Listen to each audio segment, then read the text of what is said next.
इस आदमी ने एक हिंसक जुर्म किया, उसे जेल भेज दिया गया और वह खुशी खुशी चला गया क्योंकि उस जुर्म ने उसके बेटे की जान बचाई थी। यह सब तब शुरू हुआ जब बेटे को अचानक स्ट्रोक आया और बाद में उसे लाइफ सपोर्ट पर रखा गया। डॉक्टरों ने टेस्ट करने के बाद परिवार से बात की और बेटे का लाइफ सपोर्ट हटाने की सलाह दी। उन्होंने दावा किया कि वह पूरी तरह से ब्रेन डेड हो चुका है और उसके बचने का कोई चांस नहीं है।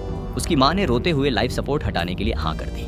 उसके भाई ने भी इसे मान लिया, लेकिन पिता ने नहीं माना। वह जोर देकर कह रहा था कि उसका बेटा पहले भी ऐसी स्थितियों में रह चुका है और हमेशा ठीक हो गया है, लेकिन डॉक्टर ने नहीं सुना और माँ और भाई की मंजूरी मिलने के बाद उसने लाइफ सपोर्ट हटाना शुरू कर दिया। तभी पिता कमरे में घुस गया और अपनी बंदूक निकालकर धमकी दी कि अगर किसी ने उसके बेटे को छुआ तो वह गोली मार देगा। नर्सें तुरंत कमरे से भाग गई, लेकिन उसका भाई अंदर आया और उसे पकड़ लिया और उससे हथियार छीन लिया। भाई बाहर निकला और सबको दिखाया कि उसने बंदूक जब्त कर ली है, लेकिन पिता चिल्लाया कि उसके पास दूसरा हथियार है। नर्सों ने 911 पर कॉल किया और जल्द ही स्वॉट टीमों ने कमरे को घेर लिया।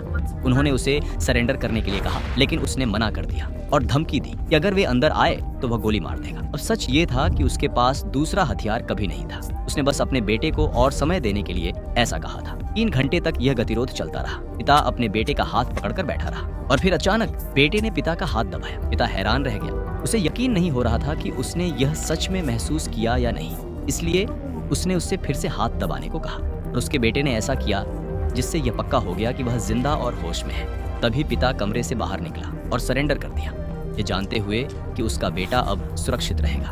उसने 11 महीने जेल में बिताए। जब वह आजाद हुआ, आखिरकार वह फिर से अपने बेटे के साथ रह सका।